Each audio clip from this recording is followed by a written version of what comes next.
On August 20th of last year, I watched a film that changed my view on cinema completely and has now become my favorite film of all time, Long Day's Journey into Night. Released in 2018, it's a film about a man returning to his hometown that he escaped from decades ago to find the woman that he's loved and has never been able to forget. Now, while that might sound a bit basic, as we've seen that in lots of films over the years, writer-director Begon makes this an unforgettable watch. He makes the maximalistic style of the film feel minimalistic. He lures you into the story that unravels to an uncomfortable and very surreal places, all while still keeping you relaxed and soothed, all while merging different directors' styles to create his own, like how a director like Quentin Tarantino blends the styles of directors like Sergio Leone, Jean-Luc Godard, and John Carpenter. But instead of those directors, Begon blends the styles of directors from the East Asian cinema region like Andrei Tarkovsky and Wong Kar-wai. His vision is so ambitious and crazy that it makes Long Day's Journey into Night seem like an impossible movie to make, but somehow he pulled it off, including the second half of the movie's 59-minute long take that, unlike other movies like 1917, has very minimal CGI.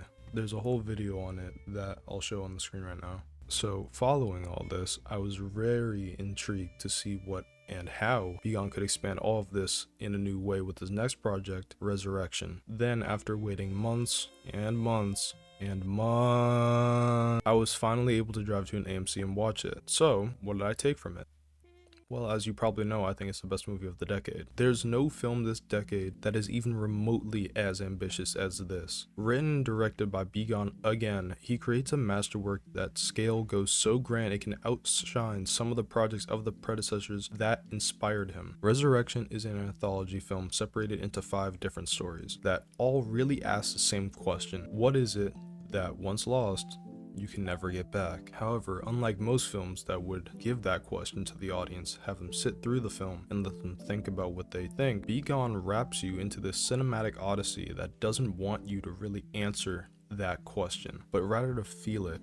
His metaphysical, cinematic, expressionistic style of merging directors' styles into his own takes a brand new leap here. Each and every single story told in this film is so vastly different from the other, tackling different directing styles from all over, all while still touching on the topic of time itself. Time is a theme present in all of his other works too, from his short films to Kali Blues, which I haven't seen yet, The Long Day's Journey into Night, and now to Resurrection. He makes time feel like a living being in his films, something that is actively challenging the other characters. However, with this, Begon doesn't make all of the characters be victims to time like in his other works, but instead how they can act on it and change their fate before it reaches them. The first story is like a Jean-Pierre Melville detective crime film fused with something David Lynch would make. It's surreal, it's fast cut, it's dark, it's sinister, it's messy and gory, yet it never loses focus of its themes of obsession and how it can devour you. An addiction can last the rest of your life. Begon pulls some editing techniques I've never seen before in a film, with long dissolves into each frame that can last so long it creates a new image in and of itself, making a very hypnotizing yet uncomfortable watch in a complimentary way. The second story is a more meditative piece, focusing on former regrets and where your faith belongs. It's directed in a significantly calmer way than the first, but like the first, it doesn't lose sight of the theme. Begon is able to hold a grasp onto his vision so well, even though this feels like an almost different project. It reminds me of Kurosawa's Dreams in that sense. It's rare when a director can hook you onto a story so well on its own,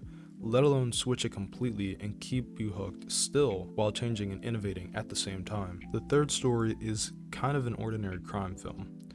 It's like Begon lets the viewer have an in-between spot from the chaos of the first story and the very subtle restfulness of the second. It's like he takes the progressional phase of the 80s from the East Asian cinema region with early John Woo, Wong Kar-wai, and makes this third story a sort of tense homage. The suspense he's able to hold in this story is incredible. He's able to hold that tension for certain scenes while simultaneously expanding the relationship between the two central characters within it. Finally, the fourth story is Begon at his most himself. cell. It's essentially like another long day's journey into night, but with a twist to make it match this movie. The way he quotes himself in this insanely progressive and innovative one-shot is something I haven't seen any other filmmaker do to this length, with some of the people coming close being Gaspar Noé and Sam Mendes. Plus, just to remind anyone for a second, this is the 4th story in the film, and Bigon is still pushing this limit further than anyone else has ever done this successfully before. These 4 stories, including the prologue and epilogue of the film, all contain a fusion of genres that I haven't seen done so well ever. You might have seen directors that switch between genres in a film, but this one genuinely merged and created a brand new one as a whole. I don't even know what you'd call or label this film as. On top of that, you can really tell he made this for people who are passionate about film. This is a film for film lovers. Not saying you won't get this movie if you aren't, but you can just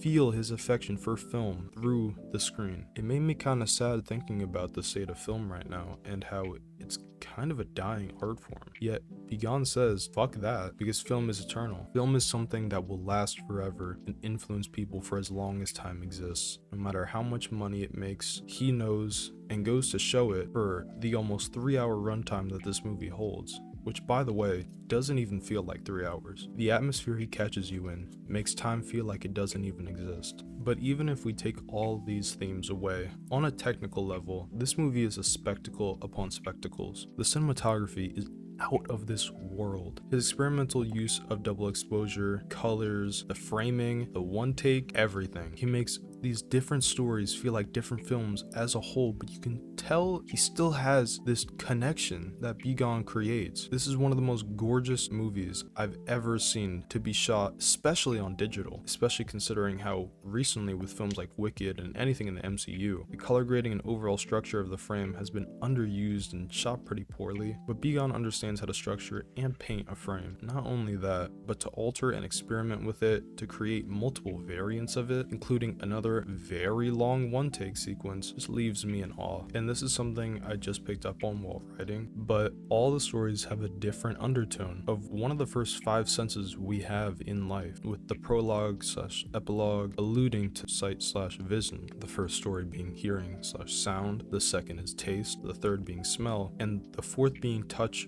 or mind. Bigon achieves so much in this film that I'm still wrapping my head around it to this moment while recording. He's able to capture the aesthetic of each time period perfectly, really making the atmosphere of each respectful world really intriguing yet sentimental. The experience while watching at times kind of reminded me of the film Goodbye Dragon Inn, where I'm watching a film that some people in the room might not care about and are looking for something more, or even just acknowledging this fading art form. Bigon captures this and makes film so grand that this could really represent a sort of swan song for cinema if it came down to it. His fearlessness and transgression to filmmaking leads me to believe that he's really just the best filmmaker working today, even if it takes 5, 7, or even a decade to release a new movie. I'll be right here for it. His love for films just makes it all the better, with an extreme passion that not everyone can put on display like he does. So yeah.